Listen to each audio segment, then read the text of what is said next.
Bonsoir et merci d'être là ce soir. Et merci à tous ceux qui sont en ligne, qui vont nous suivre à distance.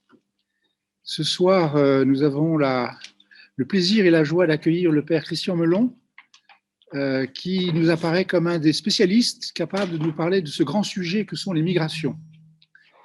Cette soirée rentre dans un cycle qui s'intéresse surtout à la question du réchauffement climatique et à tous les défis que notre planète va devoir affronter. Et on essaye de faire un peu le tour de tous ces sujets sur lesquels nous devons approfondir notre conscience. Donc je disais, dans ce cycle qui vise à approfondir notre conscience des défis climatiques, la question de la migration nous a paru très importante. Non, peut-être pas tant pour ce qu'elle représente aujourd'hui, mais parce qu'à terme, les prévisions sont parfois un peu effrayantes. On parle de centaines de millions de gens qui pourraient être appelés à migrer. On dit que les zones tropicales pourraient devenir invivables, sans compter les sécheresses qui font que les gens n'ont plus de quoi se nourrir et se disent que le seul moyen de survie, c'est d'aller ailleurs. Ça alimente le débat en France, ça alimente les peurs. On est en période électorale, on ne fait pas de politique ici, mais on sent que c'est un sujet sensible sur lequel nos thématiques, enfin nos candidats aux élections surfent parce qu'il y a un vrai sujet. Et on s'est dit que cette séance arrivait au bon moment pour nous aider à prendre du recul. On comprend qu'il y ait une peur légitime, compréhensible en tous les cas, que allons-nous un jour être submergés par des vagues de migration? Et qu'est-ce qu'on fait de cette peur, qui est une peur réelle? Les peurs sont parfois irrationnelles, mais elles sont là. Et on attend de notre orateur ce soir, le père Melon, de nous donner d'abord des faits, des chiffres, qu'on ait une compréhension plus proche des réalités, comme première arme pour essayer d'appréhender cette question de la bonne façon. Après, il y a la question de la perspective dans laquelle on se place. Et on est ici au Centre 8, on est en partenariat avec Fondatio, ce sont deux entités chrétiennes, donc on a aussi un souci de qu'est-ce que notre foi chrétienne nous dit par rapport à ces problématiques. Donc ça sera aussi un des aspects de la soirée. Nous avions espéré avoir un intervenant africain. On en avait un de Togo, puis qui il avait un empêchement finalement aujourd'hui, donc il m'a dirigé vers un Tchadien qui est au fin fond de la brousse, à Moundou. Il anime une association de développement. Et malheureusement, il a dû se déplacer dans un village, on ne sait où, dans la région, au Tchad, dans le sud du Tchad. Et il m'a dit, je crains que la connexion ne soit pas bonne, je vous dis demain. Et en fait, effectivement, j'ai eu un mail cet après-midi me disant, la connexion ne marche pas. Donc, on va être privé d'un témoignage dont l'objectif était de nous aider à sentir quelles sont les réalités de ces régions où les gens se disent, je ne peux plus survivre ici, voilà les conséquences du réchauffement climatique chez moi. Donc voilà, on a perdu là un intervenant, on est bien triste, c'était un peu la dernière minute, donc difficile de se retourner. Mais ça avait été l'idée aussi au fond, pour appréhender cette réalité de la migration, il faut qu'on rentre plus dans l'âme et dans la situation des gens qui sont loin et qui décident de partir. Et il faut que nous, dans nos pays privilégiés, on puisse ressentir ces réalités. C'est ça l'idée. Bon, on a des idées, parfois on les concrétise, parfois on a des obstacles. Voilà.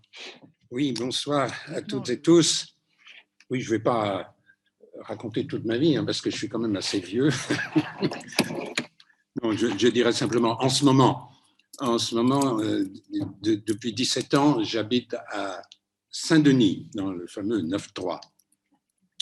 Et donc, je fais partie d'une communauté jésuite. Ah oui, j'ai oublié de dire, quand même, c'est important, mais ça avait été dit dans le... Je suis prêtre jésuite depuis pas mal de temps et j'habite dans une des deux communautés que nous avons à Saint-Denis et qui a choisi, ça a été une option, d'habiter en HLM, dans une cité. Voilà. Et depuis 17 ans, j'y suis très heureux. Et chaque fois que des gens commencent à lancer des campagnes de presse sur Saint-Denis ou je ne sais pas quoi, que ce ne serait plus la France, etc., je m'insurge. Alors, je dis, mon intérêt pour les questions de migration est bien antérieur au fait d'habiter Saint-Denis et le 9-3. Je fais partie de ce qu'on appelle le CERAS, le Centre de recherche et d'action sociale, qui est une très, très ancienne institution des Jésuites de France, qui essaye de réfléchir et d'accumuler de l'information, de la documentation, du débat sur les questions sociales en général. Et ça fait déjà pas mal de temps que je m'intéressais à la question des migrations. Donc, voilà, il y a à la fois disons, les bouquins, les articles, et puis le terrain, quoi. Voilà. Alors ça, c'est une des parties de mes activités. Et puis l'autre, c'est depuis 6 ans, je suis le directeur d'une association qui a été créée depuis 20 ans aux portes de l'Université Paris 8 Saint-Denis, et qui est une association qui a pour tâche tout à fait passionnante d'aider les étudiants de Paris 8 qui ne sont pas francophones, ceux d'entre eux qui ne sont pas francophones. Donc on ne dit pas étudiants étrangers parce que certains sont français, mais le français n'est pas leur langue maternelle. Et ils ont beaucoup d'entre eux ont de grandes difficultés à écrire tout simplement en français correct ce que leur demande l'université, que ce soit en licence, en maîtrise ou même en thèse. Et donc on a 70 bénévoles retraités qui ont du temps et qui viennent travailler avec eux leurs textes et à partir de là, il se passe évidemment beaucoup d'autres choses que cette simple aide linguistique. En échange, ces étudiants viennent de 55 pays différents, donc c'est vraiment une expérience interculturelle. Ils sont migrants au sens où on verra tout à l'heure, dans la mesure où ils restent plus d'1 an en France, et même parfois beaucoup plus. Mais certains d'entre eux ont le projet de retourner dans leur pays, d'autres pas. On s'occupe de ceux qui ont des problèmes de papier, de difficultés à s'intégrer. Enfin, voilà, il y a tout un ensemble tout à fait intéressant et qui est bien en cohérence avec les sujets qui m'intéressent et dont je vais vous parler ce soir. Voilà, je pense pour la présentation. Très bien. Alors, on va passer sur le PowerPoint que je vais commenter. Voilà. Ah oui, il suffit de... Voilà, très bien. Et donc, voilà, et maintenant il suffit de pousser une flèche. Il suffit de... Voilà. Donc voilà le titre. Alors, je m'excuse, comme je ne vous connaissais pas très bien, j'ai dit des choses très basiques que peut-être vous savez déjà, mais il faut commencer par la définition. Donc la définition du mot migrant, émigré et immigré, c'est exactement les mêmes. Simplement, dans un cas, on considère en train de quitter son pays et dans l'autre, en train d'arriver dans un autre. Voilà.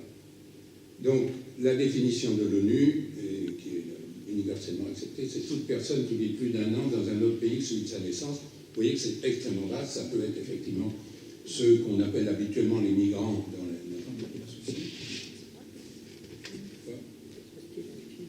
médias, mais ça peut être, je ne sais pas moi, votre cousin qui est prof d'université aux États-Unis, c'est un migrant aussi. Il ne faut pas l'oublier. Donc, si j'appuie là-dessus, j'ai l'autre moitié. Donc, il faut rappeler que c'est une notion de sociologie et de démographie, ce n'est pas une notion politique. Voilà. Et par exemple, il y a une erreur fréquente qui consiste à appeler migrants les enfants de migrants nés dans le pays d'accueil. Donc, je passe. Tout ça, c'est connu, je pense. Alors, les derniers chiffres, bon, c'est l'année 2020, les chiffres de l'ONU. Combien y a-t-il de migrants dans le monde? 281 millions. Et ce qui est le plus intéressant, c'est de regarder le pourcentage de la population mondiale, 3,6%. C'était 2,9% en 1990, donc il y a une augmentation en proportion et évidemment en chiffre absolu considérable, puisque la population a beaucoup augmenté. Mais c'est quand même des chiffres relativement bas. Je ne sais pas ce que vous en pensez, mais chaque fois que je présente ça, les gens sont surpris de voir « Ah bon, on nous parle des problèmes de migrants comme étant la grande question mondiale, etc. » Il n'y a que 3,6% des êtres humains qui vivent dans un pays autre que celui de leur naissance, qui vivent de manière durable, ils n'ont plus d'1 an. Moi, je considère que ce n'est pas si considérable que ça, mais ça peut faire partie de l'échange qu'on peut avoir après ou entre vous. Est-ce que c'est étonnant ou pas? Alors ensuite, à la louche, on considère...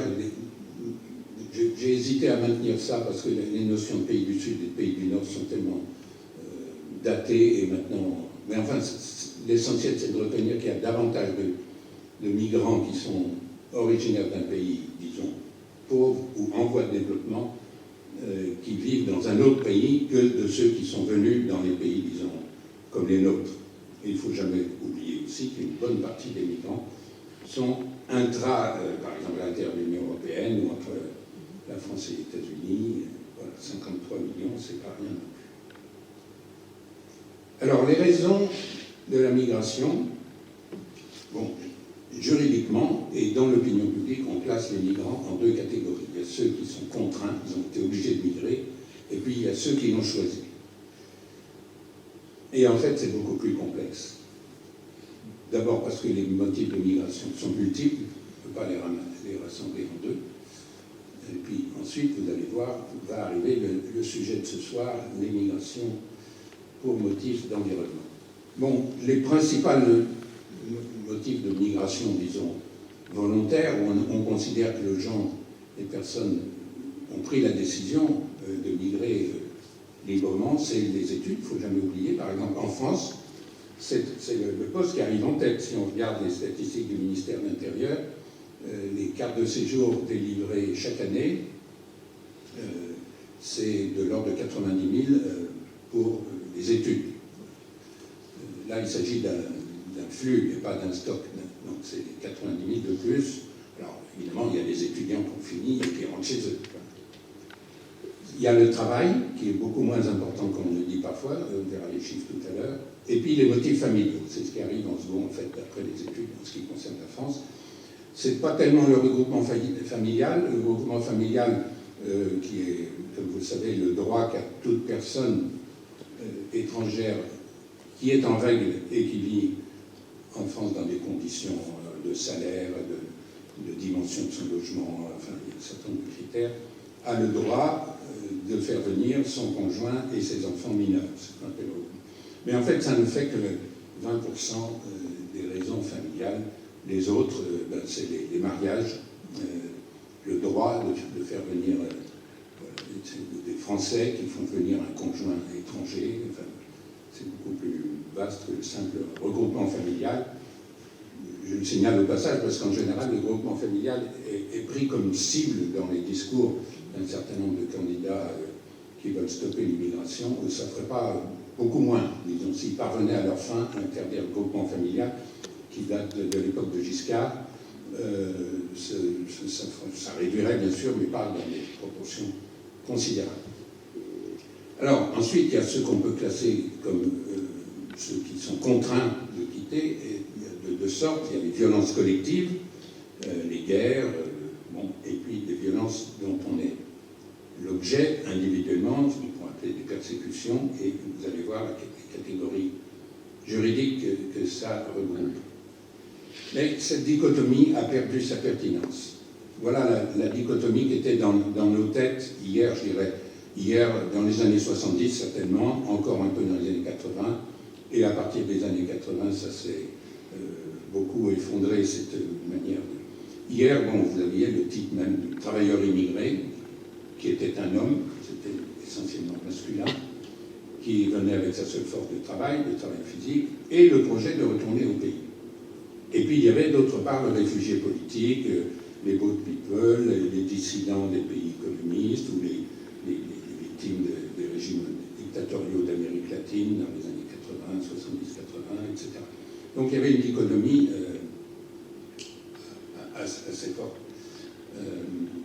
Aujourd'hui, les motifs sont multiples et surtout ils se cumulent. C'est-à-dire que quelqu'un qui a un motif économique, eh bien, ça peut être aussi en fait un motif environnemental, je vais y venir tout à l'heure. Ça peut être aussi tout simplement cette personne a les moyens de vivre dans son pays, mais le régime politique est abominable, le persécute, ou bien il ne fait pas partie du bon clan ou de la tribu du président, etc. Les motifs culturels dont on hésite parfois à parler, je crois que c'est important de le dire. Moi, je connais pas mal de cas, par exemple, de jeunes femmes de pays arabes qui migrent tout simplement parce que la condition de la femme dans leur pays, ils ne supportent pas. Et donc, il y a aussi des choses comme ça. On pourrait trouver des choses du même genre avec le système des castes en Inde. Donc voilà, il peut y avoir d'autres motifs recevables qui tiennent à des choses qui ne sont pas liées disons, au système économique mondial, mais à des choses beaucoup plus anciennes parfois. Alors, aujourd'hui, par rapport aux années 70-80, les migrants, c'est à peu près 50% de femmes, et surtout un niveau d'éducation élevé. L'idée du migrant qui n'a que sa force de travail physique à donner est une idée d'hier. Le niveau d'éducation est beaucoup plus élevé, et on va voir aussi tout à l'heure, je vais revenir dessus. Donc voilà une nouvelle catégorie qui perturbe la vision simpliste d'hier, les migrations provoquées par les modifications de l'environnement. Donc ce n'est pas uniquement climatique, bien sûr, c'est surtout ça qu'on pense, mais ça peut être la biodiversité, ça peut être d'autres raisons d'environnement. Par exemple, un agriculteur du Sahel qui migre vers une ville, en général on commence par migrer dans son propre pays, et puis ensuite, dans un deuxième temps, vers l'Europe, parce que sa terre est trop dégradée pour nourrir sa famille. Est-ce qu'on va l'appeler migrant économique ou environnemental? Voilà. Donc là, la revue Projet, oui, j'ai oublié de préciser tout à l'heure dans ma présentation que le CERAS, dont j'ai dit un mot, qui est situé lui aussi à Saint-Denis, édite une revue qui s'appelle Projet. Donc, j'ai déposé quelques exemplaires là. Et on aborde assez régulièrement et la question des réfugiés et des migrants, et la question de la transition écologique. Voilà. Donc on a fait un numéro, enfin un article dans un numéro qui s'appelle « Dépasser les catégories », oui, qui se trouve là. Arrêtons de catégoriser, de mettre des gens dans des catégories. Voilà. C'est un peu pour ça que je regrette qu'on n'ait pas le deuxième interlocuteur qui était prévu ce soir, parce que moi, je vous donne des chiffres et des faits, des trucs que j'ai lus, enfin, puis aussi un peu d'expérience, mais voir que c'est des personnes. Chaque fois, il ne faut jamais oublier derrière tout ça, il y a des histoires personnelles. Voilà. Je vous cite ici une phrase tirée d'un livre que j'apprécie beaucoup et que je recommande chaque fois, de François Gémen, qui s'appelle « On a tous un ami noir », qui est sorti, vous voyez, en 2020. Donc, ces données, ces chiffres sont encore largement pertinent. Voilà une citation, parmi d'autres dans le bouquin. En Afrique de l'Ouest, les motifs économiques et environnementaux des migrations sont intimement mêlés. Plus de la moitié des ménages vivent d'une agriculture de subsistance. Toute variation climatique entraîne une chute drastique des revenus des ménages, et ça devient donc une raison économique de migrer. C'est très difficile de dire un tel c'est un migrant économique, l'autre c'est un migrant environnemental, ça n'a pas beaucoup de sens.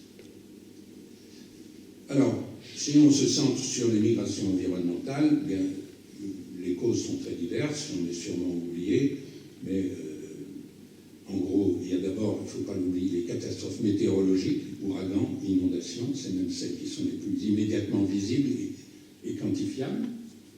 Il y a l'avancée des déserts, la déforestation, l'érosion et l'assèchement des sols, la montée des océans, ça on en parle souvent, mais enfin, d'après le GIEC, si on continue comme ça, alors évidemment, est-ce qu'on va continuer comme ça? C'est beaucoup d'autres choses, mais disons, si on continue les tendances actuelles, la montée des océans pourrait être d'1 mètre en 2100, et 10% de la population mondiale serait concernée à ce moment-là par ce mètre supplémentaire d'eau sur les rivages.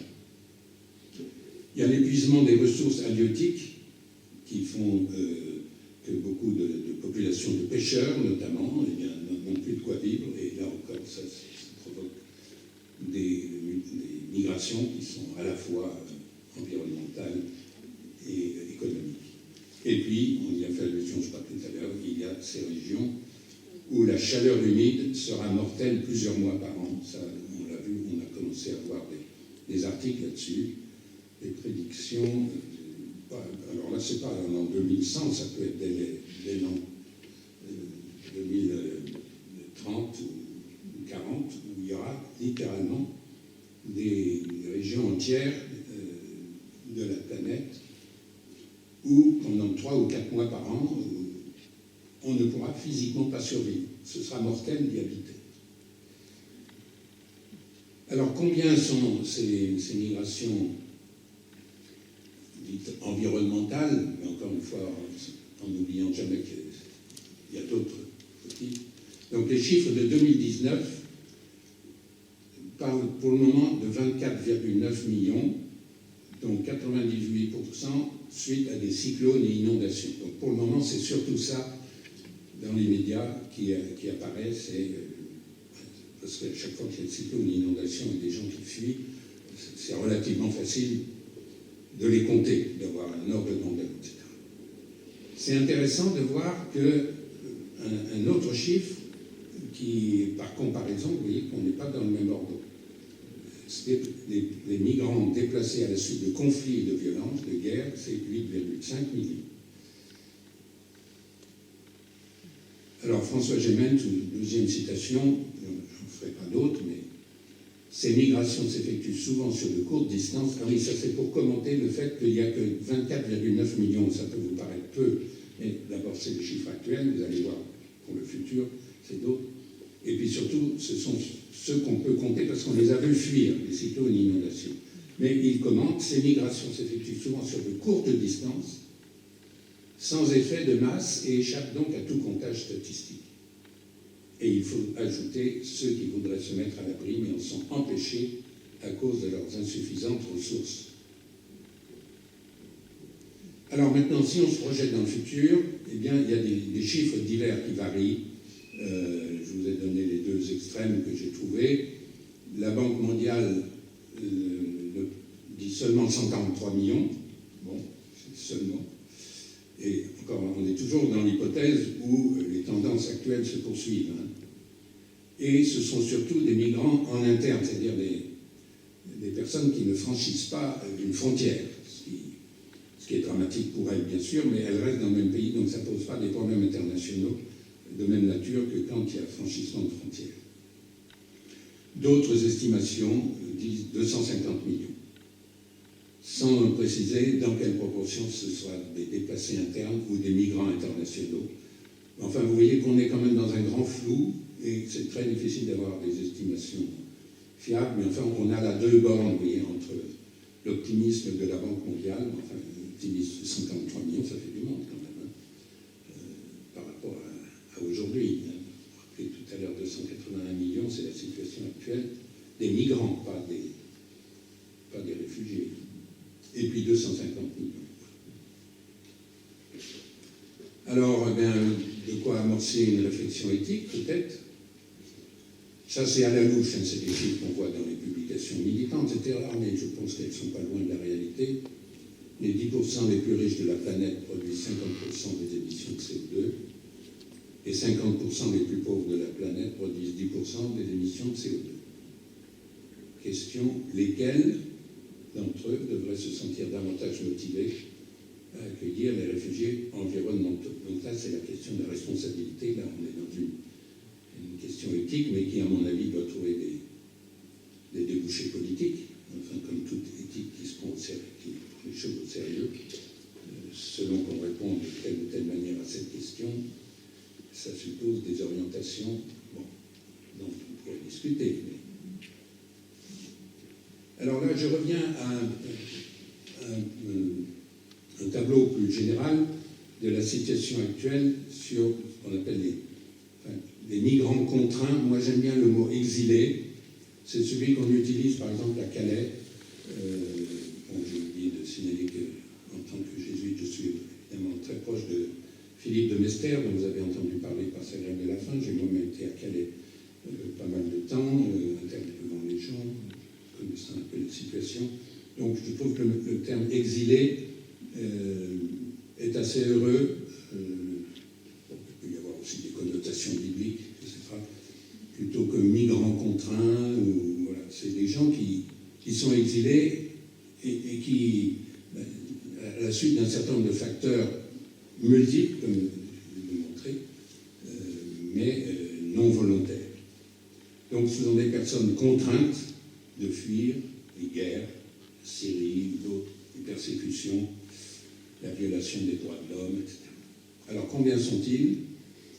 D'après le HCR, c'est-à-dire le Haut Commissariat aux réfugiés, l'organe de l'ONU, ils sont, 2020, 82,4 millions. Vous voyez qu'ils ne sont qu'une proportion des migrants par lesquels on a commencé tout à l'heure avec les 281 millions. Donc il ne faut jamais réduire, il ne faut pas oublier, mais il ne faut pas non plus réduire la question des migrations à la question des migrants contraints. Il y a beaucoup de gens qui vont faire des études ailleurs, qui vont se marier ailleurs. Il y a même, ça c'est Gémen qui dit, il fait un peu d'humour, sur les migrants environnementaux. Il dit, mais pourquoi est-ce qu'on oublie de compter tous ces Anglais retraités qui vont se dorer au soleil du Maroc? C'est aussi, ils fuient le climat de la Grande-Bretagne. Bon. Mais c'est pas contraint. Alors, sur ces 82,4 millions, ça c'est les chiffres de l'ONU, donc du HCR, 48 millions restent à l'intérieur de leur pays. C'est pour ça que ça ne pose pas encore trop de problèmes. Enfin, ça en pose déjà suffisamment, mais pas d'une ampleur aussi grande qu'on le dit, parce que beaucoup restent chez eux, restent dans leur pays. Et puis, 26,4 millions cherchant refuge dans un autre pays, et 9 fois sur 10, c'est dans un pays voisin, ou un pays en développement. Très peu chez nous. Alors, évidemment, ceux qui arrivent chez nous, ça fait la une des journaux, et puis des débats politiques que vous savez, etc. Mais quantitativement, c'est pas grand-chose, on y viendra tout à l'heure. Et puis, vous avez aussi les Palestiniens, le chiffre, j'en reviens, voilà, 5,6 millions de Palestiniens qui sont dans une catégorie particulière parce que l'ONU a créé un service spécial pour suivre les Palestiniens qui n'étaient pas du tout des chiffres de cette importance en 1948, mais avec leurs enfants et tout ça, on estime que maintenant c'est 5,6 millions qui relèvent en tout cas de ce service de l'ONU. Alors tous ces gens contraints, vous voyez, ces exilés, ça représente 3% des migrants dans les pays à revenus élevés, 25% dans les pays à revenus intermédiaires, 50% dans les pays à revenus faibles. Voilà, ça veut dire que si vous rencontrez, si vous êtes un statisticien ou quelqu'un qui fait une enquête et au hasard dans les rues, n'importe où, et vous essayez de vous faire un corpus de 100 personnes qui habitent en France mais qui ne sont pas nés en France, donc ils sont techniquement migrants, et il n'y en a que 3% qui rentrent dans la catégorie des réfugiés ou des demandeurs d'asile ou des gens qui s'estiment avoir été contraints de quitter leur pays. Alors, au cas où vous l'ignoriez, je crois que ça vaut la peine quand même de se remettre en mémoire la définition du réfugié selon le droit international, toujours en vigueur. Donc c'est issu de la Convention de Genève de 1951, qui avait été initialement faite pour traiter le problème des réfugiés issus de la Seconde Guerre mondiale, donc essentiellement les déplacements de population en Europe. Et au cours des années 60, il a été décidé de l'étendre au monde entier. Encore qu'il y a quelques pays qui n'ont pas signé. Donc c'est une personne qui, craignant avec raison d'être persécutée du fait de sa race, de sa religion, de sa nationalité, de son appartenance à un certain groupe social ou de ses opinions politiques, se trouve hors du pays dont elle a la nationalité et qui ne peut, ou du fait de cette crainte ne veut, se réclamer de la protection de ce pays. C'est important d'avoir ça en mémoire, parce que c'est sur la base de cette définition que sont examinées les demandes d'asile. En France, par exemple, dans un service que vous avez tous entendu parler, qui s'appelle l'OFPRA, l'Office français de protection des réfugiés et apatrides, l'OFPRA, qui va dire, à titre personnel, c'est toujours une personne qui se présente à l'OFPRA, ce n'est pas un groupe. Il va dire, cette personne a fait la preuve que dans son pays, elle correspond à la définition, ou bien elle n'a pas fait la preuve, et donc sa demande est rejetée. Vous savez qu'il existe une instance d'appel qui s'appelle la CNDA, la Cour nationale du droit d'asile, qui assez souvent casse les décisions de l'OFPRA et accorde le statut. C'est une deuxième chance. Alors, les problèmes de cette définition, c'est qu'elle définit des situations individuelles, uniquement individuelles. Alors que les exils sont souvent collectifs, voire massifs. Bon, et puis, vous voyez que la dégradation de l'environnement ne fait pas partie des motifs que l'on peut invoquer pour demander l'asile. Donc, quelqu'un qui est vraiment parti parce que ça devient invivable de vivre chez lui pour des raisons climatiques, vous voyez, ça rentre dans aucune de ce qui est prévu par Genève en 1951. Alors, du coup, il y a un certain nombre d'ONG ou même de personnes d'universitaires, de chercheurs, etc., qui disent mais il faut changer la définition de Genève de 1951 pour y inclure ça. Le problème, c'est que beaucoup, y compris parmi les associations qui essayent de défendre les réfugiés et les migrants, disent surtout il ne faut pas y toucher, parce que si on décide d'y toucher, vous entrez dans une négociation internationale dans laquelle, au contraire, certains vont en profiter pour abolir la Convention de Genève ou la vider de son contenu. Donc on a ça, c'est déjà ça pour ceux qui rentrent dans ces catégories. Oui, c'est un raisonnement très pragmatique, mais que j'ai entendu assez souvent. Ne touchons pas à la Convention de Genève, essayons d'appliquer vraiment, mais tant pis, c'est dommage, elle ne correspond plus tout à fait au motif d'aujourd'hui, mais voilà. Alors, le demandeur d'asile, bon, c'est bien connu, c'est la personne qui, ayant fui son pays, demande à être protégée comme réfugiée dans un autre pays. Donc, c'est entre le moment où elle a quitté chez elle et le moment où elle devient réfugiée, si l'OFPRA ou l'équivalent de l'OFPRA dans les autres pays lui accorde le statut de réfugié, on appelle demandeur d'asile. Le problème, c'est encore faut-il qu'elle parvienne dans cet autre pays. Et ça, c'est une difficulté, enfin même monumentale, qui s'est accumulée, disons, en Europe, mais aussi dans d'autres parties du monde, je dirais depuis une vingtaine d'années, peut-être. Ça dépend des endroits, on pourrait dire 30, 20 ans. C'est-à-dire que les obstacles ont été multipliés depuis 20 ans pour empêcher ces personnes d'arriver jusqu'à l'Europe. Vous voyez, il y a deux obstacles. Il faut déjà arriver en Europe, et puis ensuite, une fois qu'on y est, il faut arriver à convaincre une administration, une personne, à l'OFPRA, qu'on rentre bien dans le cadre de la Convention de Genève de 1951. Donc, une des constantes, on peut dire, si on regarde l'ensemble des mesures prises par les gouvernements, et pas simplement la France, mais beaucoup de pays d'Europe depuis une vingtaine d'années, c'est l'externalisation des frontières. C'est-à-dire qu'on fait en sorte qu'ils n'arrivent même pas à venir pour demander l'asile chez nous. Tiens. Ah. Oui. Alors, cette externalisation des frontières, eh bien, elle coûte les pays d'Europe, entre 1999 et 2016, ont dépensé 46 millions pour financer les centres de rétention en Libye et en Ukraine. Quand on sait ce qu'est le régime de Libye à l'heure actuelle, il y a des témoignages absolument effrayants. 75 millions, une aide technique pour les bloquer dans les pays voisins, Tunisie, Égypte, Libye, Algérie. 77 millions pour construire et entretenir des murs, notamment en Italie, en Grèce, en Bulgarie. 227 millions de matériel de surveillance pour les gardes frontières.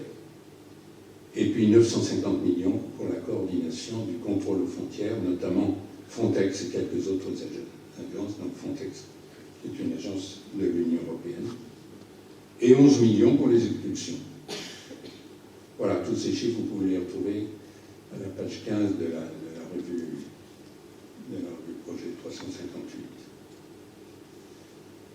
Quelques ordres de grandeur aussi, pour la situation bouge pas mal. Vous voyez, en France, combien était-il 2019, en 2019, 132 000, c'est-à-dire 60 000 de plus qu'en 2014, mais l'année d'après, à cause du Covid, 93 000. Chute considérable de ceux qui sont parvenus jusqu'au bureau des préfectures pour déposer leur demande à l'OFPRA. Allemagne, vous voyez, les chiffres, c'est encore plus effarant. 216 000 en 2016, 720 000. En 2019, c'était retombé à 185 000. Et l'année dernière, toujours à cause du Covid, l'Allemagne est passée derrière la France. Alors, un certain nombre de Français ont fait cocorico. Il ne faut jamais oublier qu'il faut compter en proportion de la population. Donc, France et Allemagne doivent être à peu près à égalité. Et la France est très loin dans le classement européen en proportion de sa population. Bon, au cas où vous l'ignorez, c'est quelque chose qui quand même comble un trou dans cette législation. Il existe une protection subsidiaire justement pour les cas collectifs. Protection accordée à un demandeur d'asile qui ne répond pas aux critères de Genève, mais pour lesquels il a de fortes raisons de penser qu'il courrait de graves dangers s'il était renvoyé dans son pays. Donc, assez souvent, l'OFPRA dit non, désolé, vous ne pouvez pas avoir le statut de Genève, mais vous avez une protection subsidiaire, ça veut dire on ne va pas vous expulser. Vous pouvez rester, vous n'avez pas du tout les mêmes conditions que le réfugié selon Genève, mais pour le moment, on ne vous expulse pas. Alors ça, c'est quelque chose que beaucoup de gens ne réalisent pas, c'est à quel point l'année 2015 a été exceptionnelle. Beaucoup de gens se sont fait une idée sur les problèmes de migration à partir des images des foules qui ont, notamment à travers les Balkans jusqu'à l'Allemagne, ont été cette année-là. Mais vous voyez, on change d'ordre de grandeur entre 2014 et 2015. Là, c'est pour toute l'Union européenne. Dès 2016, ça avait déjà pas mal baissé, et en 2018, on était retombé au niveau de 2012. Mais voilà, il y a des images qui restent et qui nourrissent les fantasmes, notamment de l'invasion. S'il y a une lutte linguistique à mener sur cette question, c'est de réagir et de dire non. Chaque fois qu'on vous dit qu'il y a une invasion ou qu'il y a même une immigration massive, elle n'est pas massive, enfin, il n'y a qu'à regarder les chiffres. Ça ne veut pas dire qu'il n'y a pas des problèmes, mais enfin, c'est pas massif. Et ça, c'est... Mais bon, je sais pas, un certain nombre d'hommes et de femmes politiques ont réussi à imposer cette idée qu'on est devant un problème massif. Voilà quelques chiffres qui peuvent vous intéresser. Sur 3 ans, pour lisser un peu, on a pris des statistiques sur 3 ans, 2015 à 2017, les pays de l'Union européenne ont accordé l'asile à 1 million de demandeurs d'asile. La proportion de la population, en tête la Suède, l'Allemagne, la France, 17e. Accorde 510 accords par million d'habitants. Les protections accordées dans l'Union européenne en 2019, donc il y a eu cette année-là, donc c'était avant le Covid, 833 000 demandeurs d'asile. Il y a eu, disons, 300 000 décisions positives, dont 141 000 réfugiés statutaires, donc Genève. Voilà, là c'est le top, quoi, ceux qui ont réussi. Ensuite, il y a ces protections subsidiaires, 80 100, et puis il y a certains pays qui ont une autre catégorie, des protections humanitaires. Enfin, vous voyez les ordres de grandeur, quand on sait que l'Europe, c'est presque, enfin maintenant un peu moins, parce que les Anglais sont partis, je ne sais plus le chiffre exact, mais c'est en tout cas plus de 400 millions. Intéressant aussi le caractère politique de tout cela, probabilité d'obtenir une protection. Si vous êtes vénézuélien, 96%, si vous êtes syrien, 85%, érythréen, ça arrive bien en tête aussi, surtout en France, la France est assez généreuse pour les érythréens, 81%. Les Afghans, alors là c'est un chiffre qui date d'il y a déjà 1 an et demi, je pense qu'il a dû remonter depuis la prise du pouvoir des talibans, mais bon, il faudra vérifier. 54%, si vous êtes kurde, 52%. Mais si vous êtes ghanéen ou guinéen ou centrafricain, c'est de l'ordre de 1 ou 2%. Pardon. Bon, il y a aussi la liste des pays sûrs, donc je passe parce qu'on ne peut pas tout voir. Alors, quelque chose qu'il ne faut jamais oublier, mais je pense malheureusement l'actualité nous le rappelle, c'est que tout cela est mortel. Entre 2000 et 2014, 40 000 exilés sont morts aux frontières, dans le monde. 22 000 noyés dans la Méditerranée. Les autres, c'est surtout au Mexique, à la frontière des États-Unis, ou dans d'autres régions du monde. Voilà. Si on prend que la Méditerranée, 2014 à 2020, 20 000. Et l'année dernière, de janvier à juin, donc sur 6 mois, 1146 dans la Méditerranée. Donc on a dû finir l'année à 2200, 2300. Alors, pour sortir un peu des des chiffres et s'interroger un peu plus sur des choses qualitatives.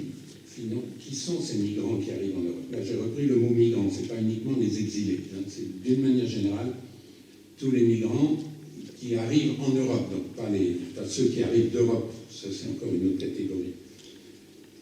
Il y a la fameuse phrase de Michel Rocard que tout le monde cite, la France ne peut pas accueillir toute la misère du monde. Eh bien, la première chose à dire, que ce n'est pas la misère du monde. Donc, on peut dire aussi, oui, la France peut accueillir cette partie de la misère du monde qui vient, tellement elle est finalement peu nombreuse, mais c'est encore plus important de rappeler que ce n'est pas la misère du monde. Les très pauvres n'ont pas les moyens de bouger, ou alors ils bougent sur de courtes distances, ils vont dans la ville d'à côté, à la rigueur dans le pays d'à côté, mais ils n'arrivent pas jusqu'à chez nous. L'aventure migratoire suppose des ressources en finance. Il faut voir que le simple...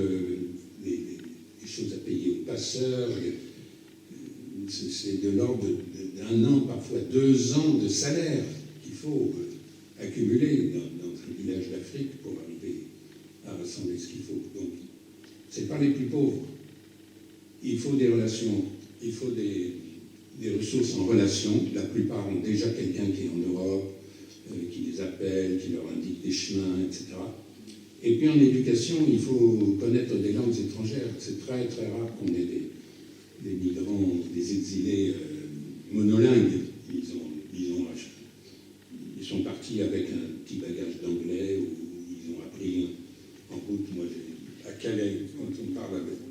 Ça a été ma grosse surprise à Calais, que finalement c'était beaucoup plus intéressant pour parler avec les migrants, avec les exilés, de connaître l'allemand que l'anglais.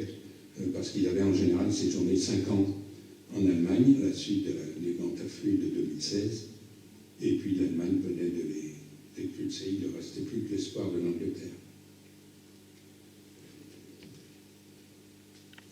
Autre manière de caractériser, donc, c'est les migrants qui migrent du sud vers le nord, qui, je vous le rappelle, ne sont pas la majorité, mais enfin forte, un nombre important. Ils viennent des pays aux revenus moyens faibles ou moyens élevés, mais pas des pays les plus pauvres. Voilà.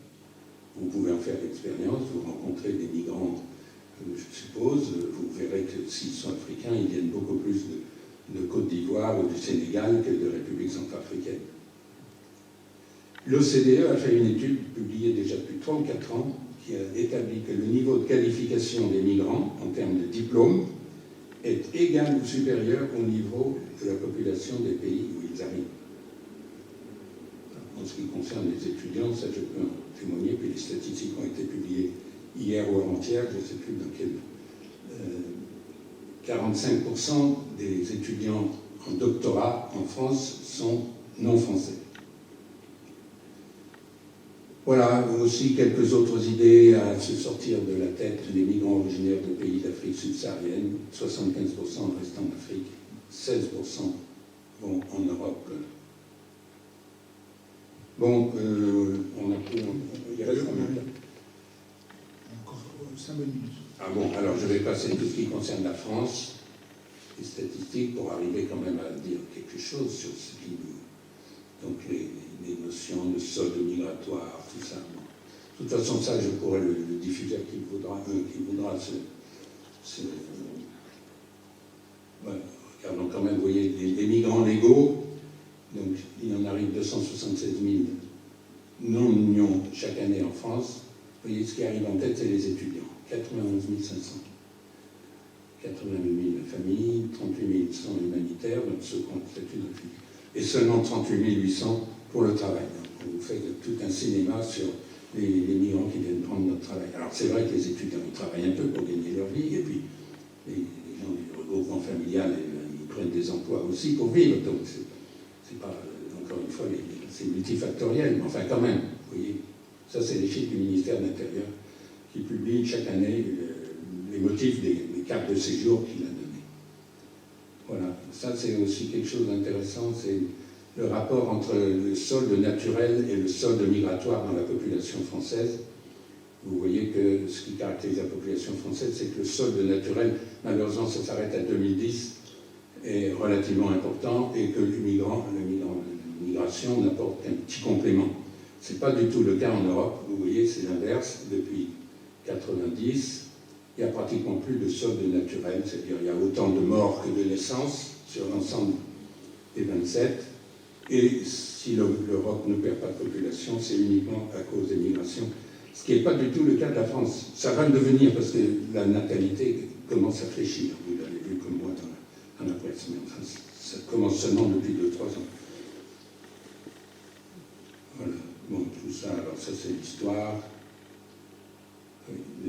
L'histoire française et oui, puis les problèmes sociaux, pourquoi vous allez me dire, mais pourquoi il y a des problèmes alors puisqu'ils ne sont pas nombreux, etc.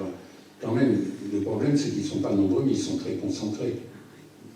Vous voyez, pour la France, c'est 9,2 la proportion de migrants, au sens où on l'a dit tout à l'heure.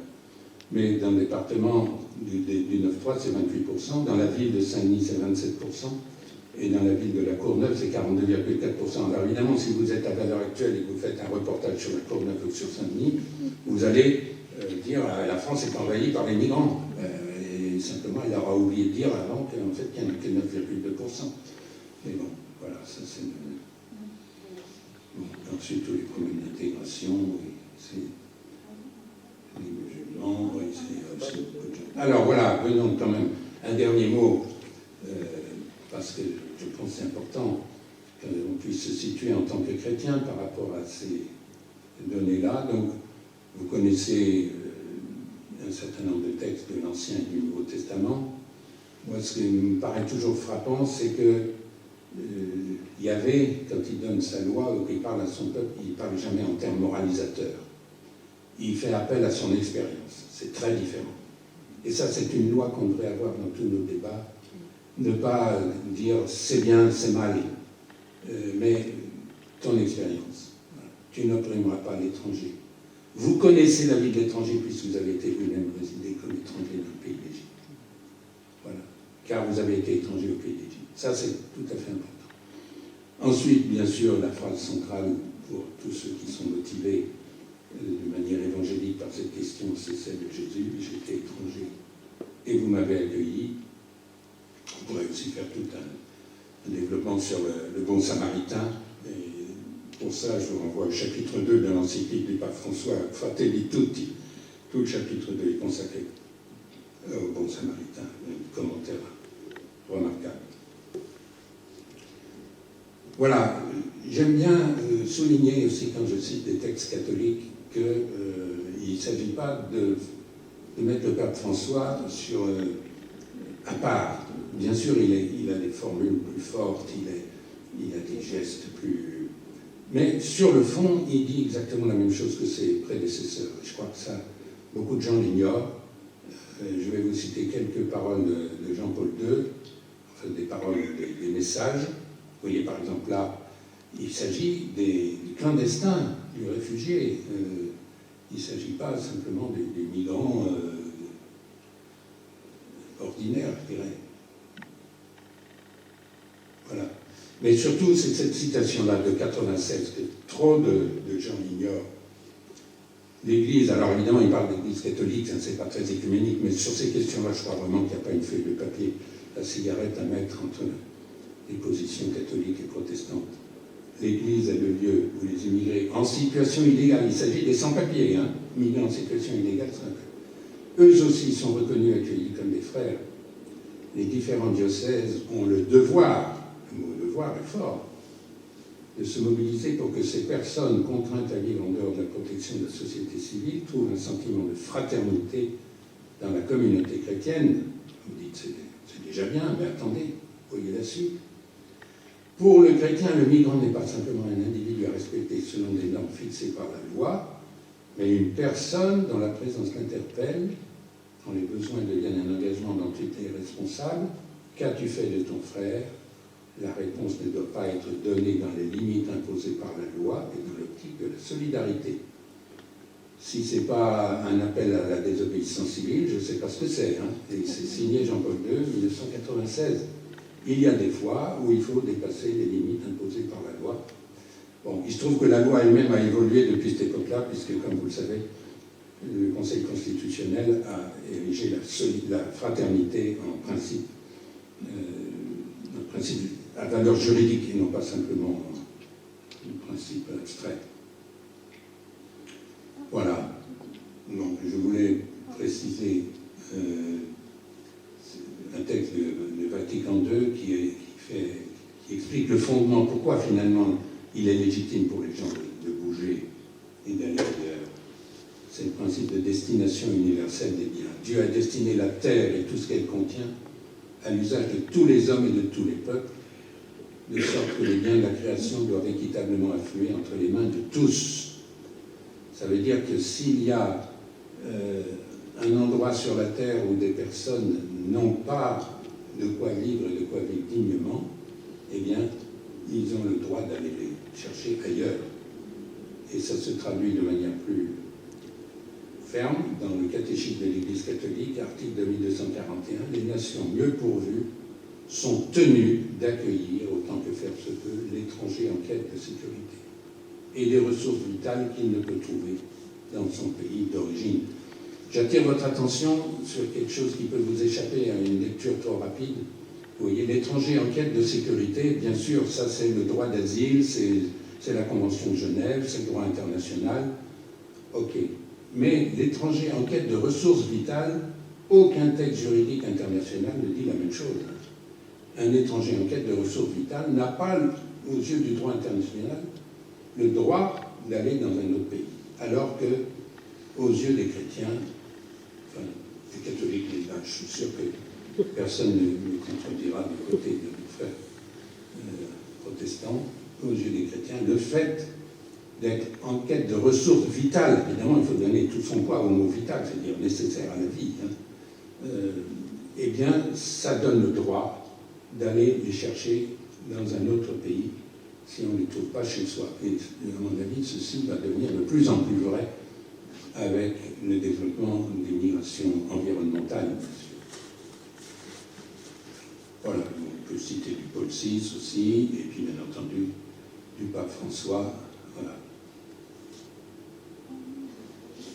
voilà, qui propose tout un programme en 4 verbes: accueillir, protéger, promouvoir et intégrer. Voilà, je termine par un site. Il se trouve que, bon, c'est mon boulot, je fais partie du CERAS qui a un site internet sur la doctrine sociale catholique et j'ai écrit l'article Migration, dont voici le lien, si vous avez envie d'avoir plus de détails là-dessus. Vous pouvez recopier ça. Voilà. Donc, je crois qu'on pourrait respecter le temps. Oui, vous pouvez applaudir. Merci. Merci beaucoup. Moi, je vous remercie pour cette présentation qui déconstruit beaucoup de choses qu'on entend et qu'on pense peut-être inconsciemment. Je reste interpellé sur la question de la responsabilité, avec la question que vous avez ajoutée, comment est-ce qu'on traduit ça en politique, dans ce qui se passe dans la vie politique de notre pays. Je crois qu'il y a une interpellation pour chacun de nous comme citoyens, de prendre position, peut-être d'interpeller les politiques qui sont certainement sensibles à ce qui vient de la base. Je trouve que ça dépend peut-être desquelles, mais enfin quand même, quand des fois se vont entendre, je pense qu'elles finissent par avoir une certaine influence. Je ressens aussi de votre présentation toute la complexité de ces réalités d'immigration. Je crois que vous avez fait bien comprendre en fait qu'il n'y a pas un grand panier d'immigrants, il y a toutes sortes de situations et que c'est aussi assez complexe de les gérer. Vous avez très bien aussi, j'essaie de sortir certaines choses qui m'ont frappé particulièrement, cette volonté de dire, mais alors justement, comment est-ce qu'on va intégrer maintenant la composante environnementale? Et puis la peur que si on s'y met, en fait, ceux qui veulent en faire moins en profitent. Donc, c'est pas si simple de faire évoluer les lois. Enfin, tout ça, je trouve que ça nous aide à être réalistes aussi, à nous mettre à la place des décideurs qui doivent prendre des décisions, qui veulent faire évoluer aussi nos institutions, et pour qui la tâche est complexe. Je trouve que ça nous aide à être nous-mêmes plus responsables, et pas nous contenter du critique en disant, oui, ben, finalement, chacun ne fait que suivre son intérêt, ou se soumet au lobby, etc., ou au peur. Je trouve aussi que toutes vos citations bibliques... Alors en fait, une autre chose que j'aimerais dire, c'est que votre PowerPoint, vous le mettez à notre disposition. On pourrait l'attacher aussi, puisque cette soirée est enregistrée, pour ceux qui veulent le télécharger puissent le faire. Parce que personnellement, mon ressenti, c'est qu'il y a tellement de faits précis que vous avez avancés, et encore avec tous ceux que vous n'avez pas eu le temps de dire, mais qui sont aussi très importants. Et moi, je sens mon rôle de reprendre votre PowerPoint et d'en tirer les points qui me semblent les plus parlants pour pouvoir les utiliser dans mes conversations. Je pense qu'un des fruits d'une soirée comme ça, c'est de se doter d'une vision plus proche de la réalité, mais avec aussi des arguments chocs qui cassent des idées toutes faites qu'on répète, parce qu'en fait, on ne réfléchit pas assez, on n'a pas le temps non plus de tout étudier. Et enfin, toutes ces références bibliques que vous nous donnez, et aussi le rappel qu'en fait, dans la longue histoire des différents papes qui se sont succédés, cette réalité a été présente, et les affirmations courageuses ne sont pas que celles du dernier pape, qui semblent parfois plus modernes et offensives que ses prédécesseurs. En fait, non, les choses ont déjà été dites. Simplement, on avait moins fait attention, parce qu'il a quand même plus de force pour les dire. Voilà, peut-être. Voilà, il y a une pédagogie. Il a son histoire personnelle, quand même. C'est un fils de migrant lui-même.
poser des questions, mais je vais commencer peut-être quand même par une question, qui était celle d'aborder un aspect qui était dans la présentation PowerPoint, mais qu'on a sauté parce qu'on n'aura pas eu le temps de tout dire, sur le lien entre la présence de nos migrants de confession musulmane.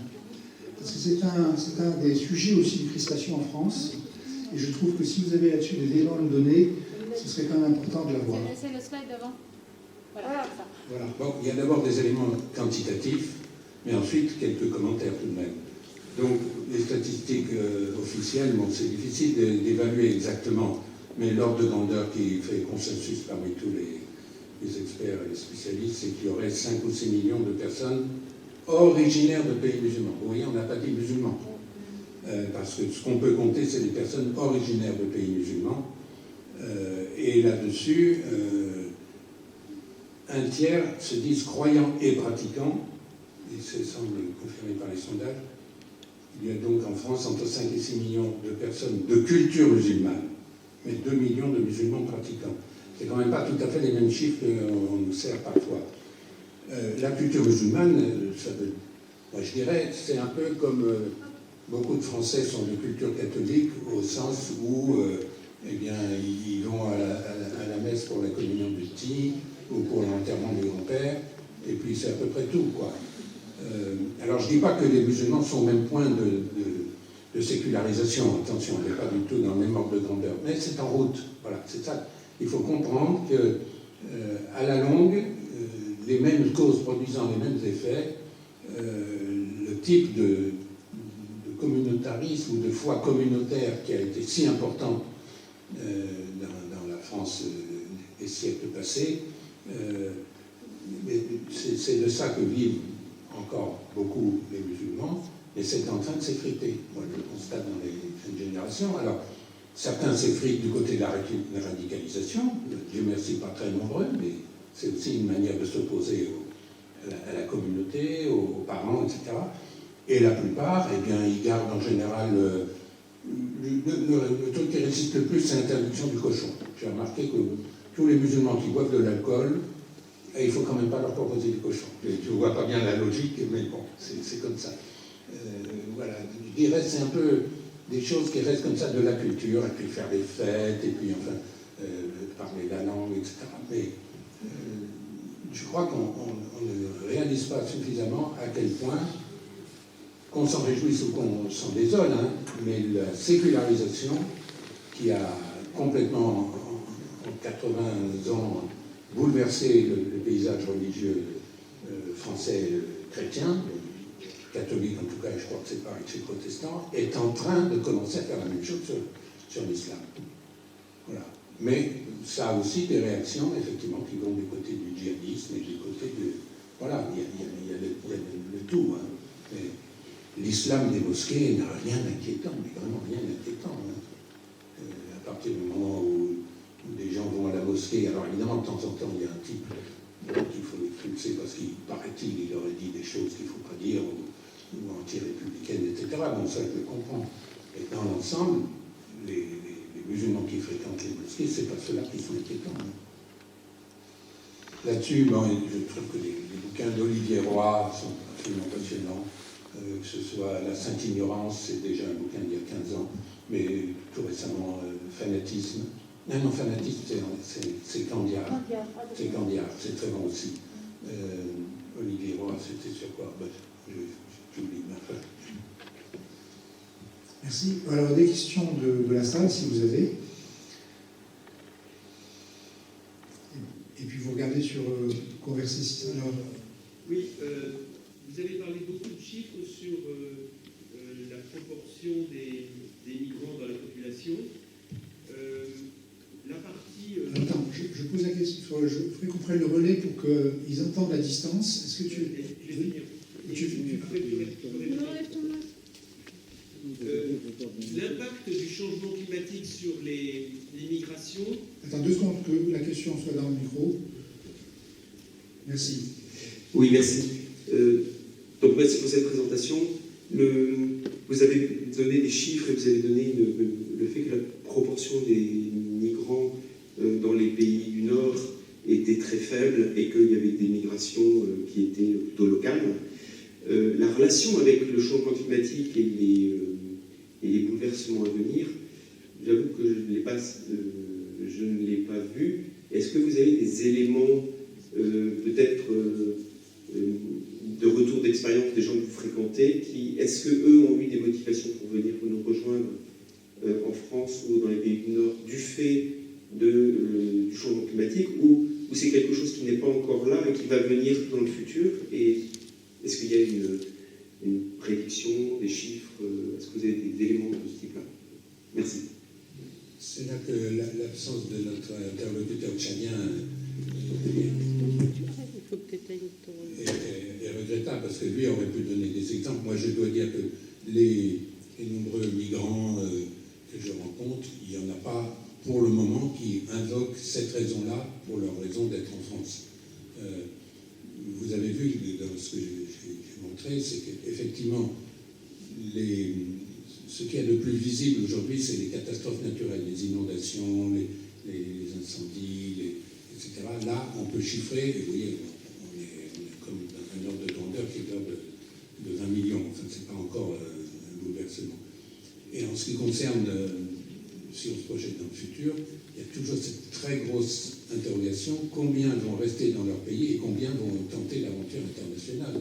Et ça, personne, il n'y a aucune étude qui peut le dire. Hein. C'est la grande question. Si les gens, si les Bangladais qui vont avoir de l'eau, si on prend à 2050, on n'en est pas encore à 1 mètre, mais enfin quelques centimètres, qui rendent impropre à la culture toute une zone côtière du Bangladesh.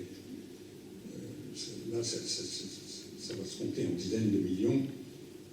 Est-ce qu'ils vont rester ailleurs dans le Bangladesh, ou est-ce qu'ils vont fuir, émigrer? Et émigrer où?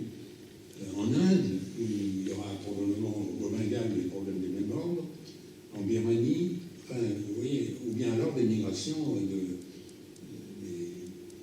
dès que c'est quelque chose qu'on ne fait pas à pied, ça devient beaucoup plus compliqué, beaucoup plus onéreux. Donc, je suis désolé de ne pas vraiment répondre à votre question, mais je crois que les experts eux-mêmes ne savent pas. Si on se place sur le moyen terme, hein. Sur les médias, on sait, on peut compter les gens qui fuient les incendies, les inondations, les tornades, les cyclones. Chaque année, on répertorie, etc. Et ça, c'est relativement. Mais ça ne fait encore pour le moment que peu, c'est trop, mais par rapport à ce qui nous attend pour des changements non spectaculaires, le désert qui avance de quelques kilomètres, les forêts qui disparaissent de quelques centaines de kilomètres d'hectares, enfin oui, ça c'est du progressif, et ça ne frappe pas l'opinion, il n'y a pas d'image qui va avec. Voilà. Je voudrais juste dire une chose que notre ami tchadien m'a dit au téléphone quand on a préparé cette soirée, parce que je lui disais que je voulais un témoignage de ce qu'il vit sur le terrain, et il m'a dit, bien par exemple, nos jeunes, enfin, nos agriculteurs, enfin les jeunes en particulier, voient que le nombre de précipitations annuelles, le nombre de mois où la pluie arrive se réduisent, la quantité d'eau est moins importante, et les graines qu'on avait qui supportaient les conditions climatiques ne supportent plus cette sécheresse. Donc on perd nos semences. Et donc on ne peut plus planter et avoir la récolte qu'on attend.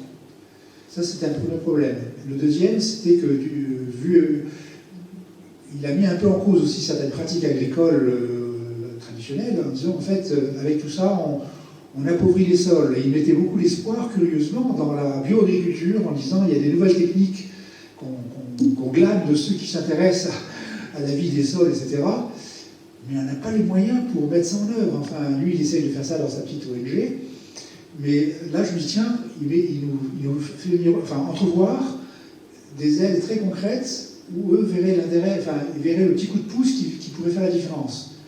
Et le troisième élément qu'il m'a dit, c'était le fait que le manque d'infrastructures routières qui fait que, au fond, ces jeunes, ils aspirent à rester dans leur village, ils aspirent à travailler la terre, hein, ils sont travailleurs, ils ont envie de gagner leur vie. A priori, ils pensent que l'agriculture est un bon moyen de gagner sa vie.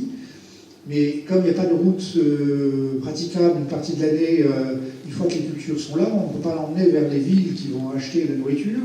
Et donc, on va produire pour rien. Enfin, ça va être perdu. Et là aussi, on voit bien, l'aide devrait être sur des infrastructures qui ne sont peut-être pas considérables, mais voilà. Donc, ça m'intéressait de voir, comme sur 3 petits exemples comme ça nous faisait un petit peu vivre la réalité locale.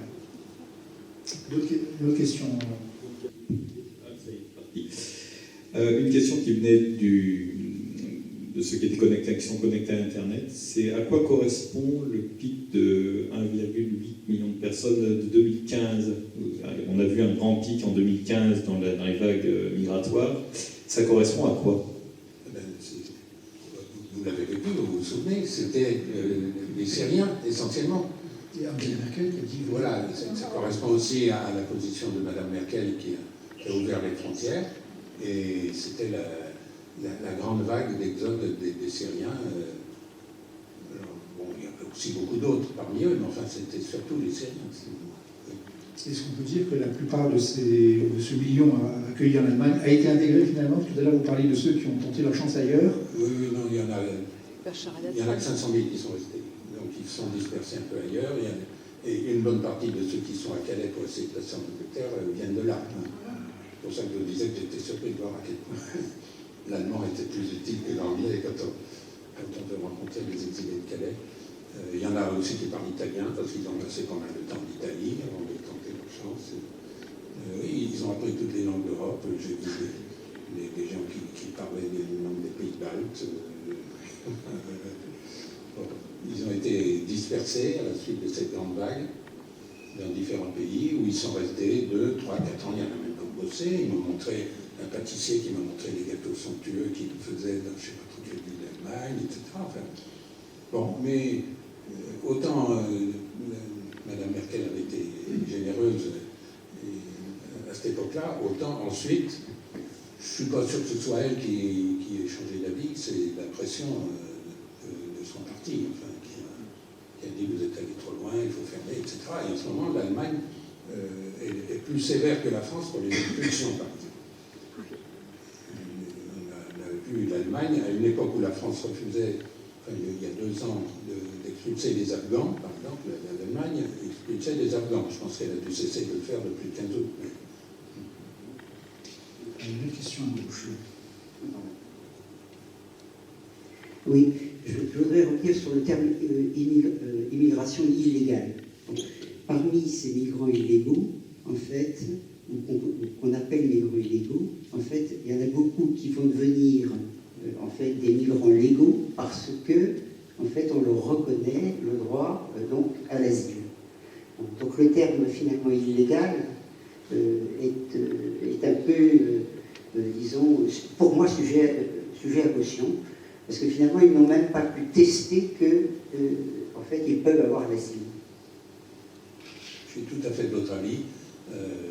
Normalement, quelqu'un qui est en route pour demander l'asile dans un pays d'Europe, y compris en traversant la mer, en risquant sa vie, etc., ne peut pas dire immigration, qui c'est un migrant illégal. C'est un demandeur d'asile qui n'a pas encore eu, soit parce qu'il n'est pas encore arrivé, soit parce qu'on lui a mis tous les bâtons dans les roues pour arriver, qui n'a pas encore eu l'occasion de déposer le dossier formellement de demande, mais il n'est pas illégal, au sens où ce n'est pas un clandestin qui essaye de faire du trafic, etc. Certains d'entre eux peuvent le devenir pour gagner leur vie comme passeurs. Hein. Il ne faut pas non plus tout négliger cet aspect-là. Mais dans l'ensemble, non, le terme migration illégale. Alors, les migrants illégaux, alors ensuite, ceux qui ont pu demander l'asile et qui ont été refusés, qu'on appelle très souvent ce qu'on appelle les déboutés du droit d'asile, donc qui ont été déboutés, y compris de la CNDA, on peut dire effectivement que ce sont des migrants illégaux au sens juridique du terme, au sens éthique, je ne pense pas, parce que, enfin bon, ça c'est notre débat. Alors, votre question me donne l'occasion de rappeler qu'il existe en France une catégorie dont on ne parle jamais, mais dont les ONG de défense des droits de l'homme parlent souvent, c'est la catégorie des ni-ni. Hein. catégorie des nini, ce sont des personnes qui ne sont ni régularisées, et donc elles vivent sans papier, enfin clandestinement, elles vivent voilà, sans papier, n'ont pas le droit de travailler, etc. Il faut qu'elles travaillent au noir, etc. Mais elles ne sont pas expulsables non plus. Ni, pourquoi? Parce qu'elles viennent d'un pays où il y a la guerre, ou bien tout simplement parce que le pays dont ils sont originaires ne veut pas, n'a pas d'accord de réexpédition. Voilà. Et il y en a quand même beaucoup. C'est difficile à dire, mais entre 100 et 200 000 personnes. Alors c'est là qu'on peut s'étonner que la France, qui se targue d'être le pays de Descartes et de voir l'esprit logique, ou bien ils sont expulsables, très bien, on peut le regretter, mais au moins, bon. Mais s'ils ne le sont pas, pourquoi ne pas les régulariser? On maintient avec ce truc-là une catégorie quantitativement importante de personnes dont on sait pertinemment qu'ils ne peuvent pas survivre, mais qui restent en France, et qu'on ne peut pas les expulser pour des raisons juridiques. Voilà. Et puis des raisons pratiques, etc. Mais c'est vraiment absolument étonnant. Vous en connaissez sûrement. Il y a une forme de contradiction dans le discours qu'on entend, parce que, je veux dire, pour justifier un peu, alors à la fois la construction ou la reconstruction de frontières ou l'externalisation, parce que maintenant c'est la forteresse européenne qui se dessine et que porte d'ailleurs la présidence française, on met en cause la non-capacité d'intégration de ces personnes. On met en cause le fait qu'il faudrait une immigration choisie, mais au regard des statistiques qui montrent qu'ils sont quand même, ils ont un niveau moyen de formation qui est supérieur à la moyenne française, on s'étonne un peu. Donc, je veux dire, on est dans une, enfin, partager cette idée qu'on est dans une espèce de contradiction dans le discours qui n'a pas bien de sens, d'une certaine façon. Oui, oui. Je ne peux qu'approuver ce que vous dites. Merci pour tous vos chiffres là, qui sont très éclairants. Simplement pour être sûr déjà d'avoir bien compris, puis vous posez juste une question sur donc les migrations. J'ai compris que c'était les migrants, c'était 3% de la population mondiale aujourd'hui. 3,6, oui. 3,6. Et que si on se projetait en 2050 dans les scénarios du GIEC, dans les pires prospectives nous donnent en gros une sorte de doublement de ce nombre-là. C'est ça comme scénario classique du GIEC, j'imagine. Enfin, le scénario catastrophe, c'est-à-dire où vraiment on continue les choses business as usual. D'accord. Ouais. On sera à 7-8% de migrants dans le monde. D'accord. Et encore non, parce que migrants, ça suppose qu'on ait franchi une frontière. Or, comme je vous l'ai dit, ce chiffre, on ne sait pas quelles proportions vont en fait être des migrants internes, enfin des déplacés internes, et combien seront des migrants internationaux. Et il se peut qu'en fait, c'est la position que j'émène, même s'il n'y a pas de certitude, hein, c'est de dire qu'en fait beaucoup seront internes. Il n'y aura pas beaucoup qui tenteront. Parce que pour tenter la migration internationale, il faut des moyens. Et plus un pays est pauvre, moins il envoie de migrants. Ça, c'est aussi une autre idée qu'on a tous, enfin tous, pas les gens qui sont ici, qui sont éclairés, mais que beaucoup de gens croient que c'est les pays les plus pauvres qui envoient le plus de migrants. C'est complètement faux. Les pays les plus pauvres, on ne les voit pas. Hein. Vous n'avez pas rencontré beaucoup de Centrafricains en France. Hein. Vous rencontrez des Ivoiriens, des Camerounais, Voilà. Et par rapport aux 9% de migrants qui vivent en France, est-ce qu'on sait, ces migrants, combien viennent d'Europe, combien, vous voyez, une sorte de répartition, combien d'Afrique peut-être ça faisait partie des ressources que vous aviez. Oui.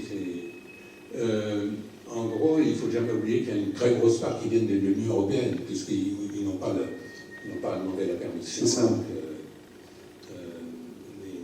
les migrants qui sont... Est-ce que les travailleurs détachés, par exemple, ils sont comptés dans les migrants, étant donné qu'ils vivent de manière substantielle Techniquement, ils sont migrants, ils n'ont pas besoin de demander des papiers puisqu'ils sont européens. Mais ça, c'est migratoire, oui. Sans papier. Ben, tenez, c'est pas pour vous répondre, mais je tombe sur le nombre estimé en France des sans-papiers, beaucoup de travail, beaucoup sont des ni régularisés ni expulsables. quelque chose aussi, un chiffre qui est peu connu. Les éloignements, c'est l'euphémisme pour pas dire expulsion, on dit éloignement. Surtout qu'il y en a qui sont spontanés, 7200. Donc c'est de l'ordre de 30 000 par an, et il y a 30 000 régularisations, donc le stock reste à peu près. Donc il y en a 18 900 spontanés, il y a 19 000 qu'on prend par le collet pour les mettre dans un avion ou un train. Attendez, je ne sais pas, voilà, étrangers. Ah, c'est les étrangers, ça, oui. Bon, c'est encore une autre catégorie, les étrangers. Hein, vous savez, donc, France, 6,8 millions de migrants, 10,2% de la population. Alors, non, j'ai pas les répartitions, mais une bonne partie sont. Je dirais qu'il doit y avoir à peu près 30% qui viennent d'Afrique, c'est-à-dire y compris Afrique Nord et Sud.